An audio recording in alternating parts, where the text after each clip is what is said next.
అనుదినము దేవుని వాక్యాన్ని విని అనేక మంది ఆశ్రయించబడుతున్నాం. మీరందరికీ ప్రభు పేరిట వందనాలు తెలియజేస్తున్నాను. మరి ఈ ఉదయ కాలమున ప్రభు మనందరితో మాట్లాడబోయే మాట మనం ధ్యానం చేసుకుందాం. ఆ మాటను చూడండి. ఎవరు దీవించబడిన వారు, ఎవరు ధన్యులు, ఎవరు అని మనం చూస్తే మనం ఎక్కడికి వెళ్ళాలంటే బైబిల్ దగ్గరికి వెళ్ళాలి, పరిశుద్ధ గ్రంథంలో మనం చూడాలి. కాబట్టి దేవుడు ఏం చెప్పాడో చూద్దాం.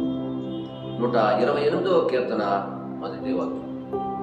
యెహోవా యందు భయభక్తులు కలిగి ఆయన త్రోవల యందు నడుచువారందరూ దాన్ని హల్లెలూయా. ఎంత గొప్ప మాట, ఎంత విలువైన మాట చూడండి. ఈరోజు దీవించబడిన వారు, ధన్యులు, ఆశ్రయించబడిన వారు ఎవరు అనుకుంటారు తెలుసా? ధనవంతులని. ధనం ఉంటే దీవించబడిన వారు, కారు ఉంటే, బంగ్లాలు ఉంటే, ఆస్తి ఉంటే వారు దీవించబడిన వారు అంటారు. వారికి ఉద్యోగం ఉంటే దీవించబడిన వారు అనుకుంటారు. కానీ కాదు. అవన్నీ కూడా మనిషికి కావాల్సిన అవసరమే. కానీ దీవించబడిన వారు ఎవరు అనే దేవుని వాక్యం మనం చూస్తే, యెహోవా యందు భయము భక్తి కలిగి. దేవుడంటే భయం ఉండాలి, భక్తి ఉండాలి. కొంతమంది దేవునికి మందిరానికి వస్తారు, ఆటలు పాడతారు, కానుకలు ఇస్తారు, మరి ఆరాధన చేస్తారు, వర్షిప్ చేస్తారు, అన్నీ చేస్తారు. కానీ భయభక్తులు ఉండదు. ఆటలు పాడతారు, అన్నీ చేస్తారు, వాయిద్యాలు వాయిస్తారు, చక్కగా దేవుని మందిరంలో ఉంటారు, దేవుని సన్నిధిలో గడుపుతారు.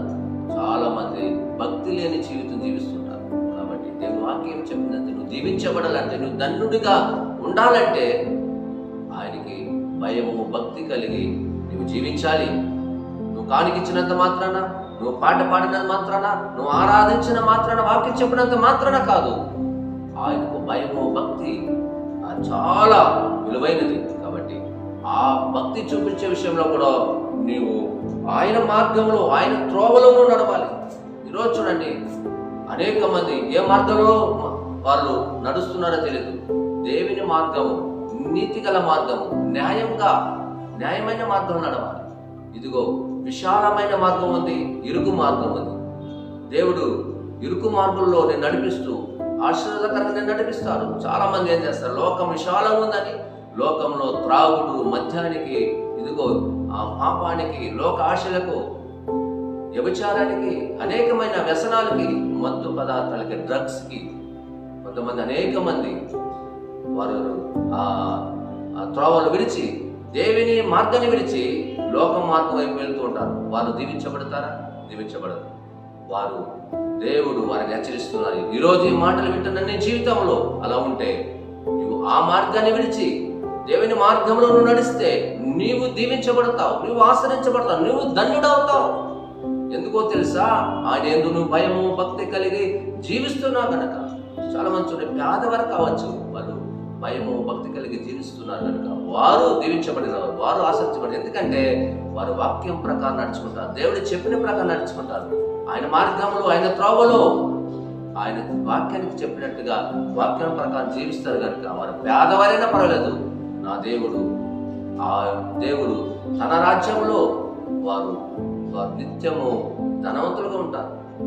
కనుక ఈ మాటలు వింటున్న మీరు కూడా మంచి మార్గం నడవాలని, దేవుని రాజ్యంలో ప్రవేశించాలని, దేవుని దగ్గరికి చేరాలని, ఈ మాటలు మీ జీవితాల్లో మేలుకరంగా ఉండాలని, ఈ దినమంతా కూడా మీరు కృపాక్షేమంతో ఉండాలని మనస్ఫూర్తిగా కోరుకుంటూ, ఆయన త్రోవలందు నడవాలని, మీరు దీవించబడాలని, మీరు ధన్యులుగా ఉండాలని, దేవుడు చెప్పిన ప్రకారం నడవాలని మనస్ఫూర్తిగా కోరుకుంటూ వాక్యాన్ని ముగిస్తున్నాను. ప్రార్థన చేద్దాం.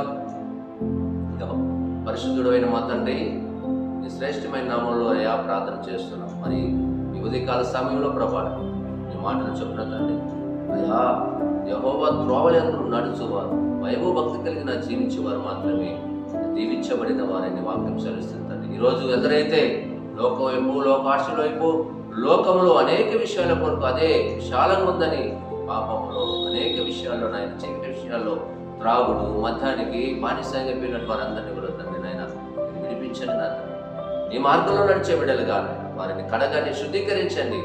నీవు ఇచ్చేటువంటి ఆశీర్వాదం, మీరు ఇచ్చేటువంటి ధన్యతను, మీరు ఇచ్చేటువంటి ఆశీర్వాదం నీ బిడ్డలు ఈ వాక్యం ద్వారా విని వారు మేలైన కార్యాలుగా, వారు మేలైన వ్యక్తులుగా మార్చండి, మలచండి. వారందరూ కూడా దీవించబడిన వ్యక్తులుగా, దీవించబడిన కుటుంబంగా, ఆత్మీయలో ఎదిగే కుటుంబంగా నా తండ్రి, ఆత్మీయ జీవితంలో వారు అనేక విషయాలు ఎదుగునట్లు సహాయం దయచేయండి.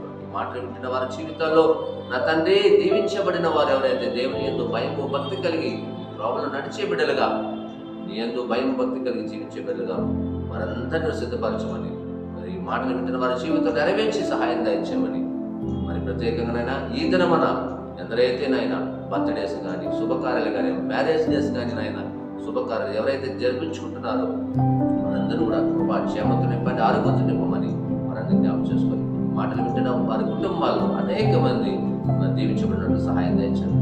మీరే రక్షించమని, మీరే కాపాడమని, మీరే బ్లెస్ చేయమని ప్రార్థిస్తూ యేసు నామములో అడుగుచున్నాము. ఆమేన్. God bless you.